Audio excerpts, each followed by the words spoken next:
आप कहीं भी निकल जाओ, स्वभाव बदलेगा क्या? नहीं गुरुदेव। व्यक्ति देखो मेरे पास आके बोलता है आज मैंने नए कपड़े पहने हैं महाराज। अच्छा भाई। मैंने नया बंगला बदला है महाराज। अच्छा भाई। नई गाड़ी बदली है महाराज। अच्छा भाई। नई चीजें बदली, फर्नीचर बदली महाराज। अच्छा भाई। तो गाड़ी बदल सकता है, बंगला बदल सकता है, फर्नीचर बदल सकता है, कपड़ा बदल सकता है, लेकिन सुख तो स्वभाव बदलने से ही आएगा, बाकी कुछ भी बदल सत्य। चाहे जितने बदल चीजें, लेकिन जब तक स्वभाव नहीं बदलेगा आपका कुछ भी परिवर्तन आने वाला नहीं है। आप में कई लोगों को ऐसे लगता है कि मेरे पास ये चीज होना चाहिए, नहीं है। मेरे पास ये आदमी होना चाहिए, नहीं है। मेरे पास ये गाड़ी होना चाहिए, नहीं है। देखो आज एक बात पूछता हूँ, उस वस्तु के आप योग्य होते तो वो आता कि नहीं? अगर नहीं आ रहा है तो वस्तु में खोट होगी कि हमारी योग्यता में? बोलो बराबर।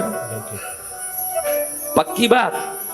तो आज से वस्तु के पीछे मत पड़ो, योग्यता इतना बढ़ाओ कि वस्तु को स्वयं आना पड़े। जय जय गुरुदेव। मेरा कलश काम नहीं करता है महाराज, जरूर तेरी योग्यता में कोई खोट होगी। कलश में खोट होगा बताओ, लक्ष्मी में खोट होगा कि हम में? वही लक्ष्मी राजा के घर जा रही है, रंग के घर क्यों नहीं जा रही है? रंग के पूर्व जन्मों के पाप उसके घर लक्ष्मी जाने से रोक रही है। अगर रंग भी पुण्यशाली बन जाएगा तो क्षण में राजा नहीं बन जाएगा। आपने कथाओं में पढ़ा होगा, कई पुरानी कथाएं आपने सुनी होगी, राजा मर गया, राजा का कोई बेटा नहीं था, तो हाथी को माला दे के गाँव में भेजा गया। उस हाथी ने गाँव में कई सोए हुए भिखारी के गले में वो माला डाल दी। आपने ये कथा सुनी कि नहीं? सुनी है ना?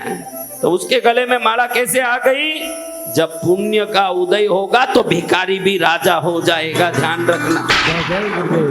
हम कथाओं में, भजन में, भक्ति में इसीलिए आते हैं, घर में रसोई बन सकता है, दुकान में धन बन सकता है, कथा में ही पुण्य बनेगा और कहीं नहीं बनेगा। हम पुण्य बनाने के लिए यहाँ पहुंचते हैं। क्या बनाने के लिए? पुण्य। रसोई में जाके रसोई बनाते हो कि नहीं? रसोई घर में, दुकान में रसोई बनेगा? माल बेचना खरीदना करके नफा करते हैं, दुकान में धन बनाते हैं। धन घर में बनेगा? दुकान में ही बनेगा ना जी।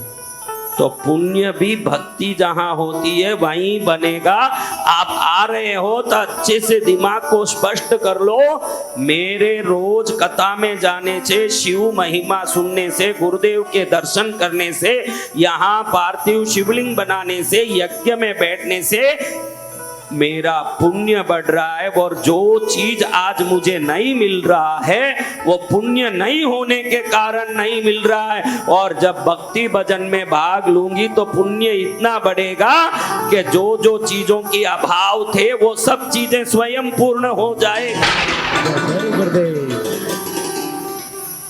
पुण्य बढ़ाता है परमात्मा का नाम, पुण्य बढ़ाता है भगवान का नाम।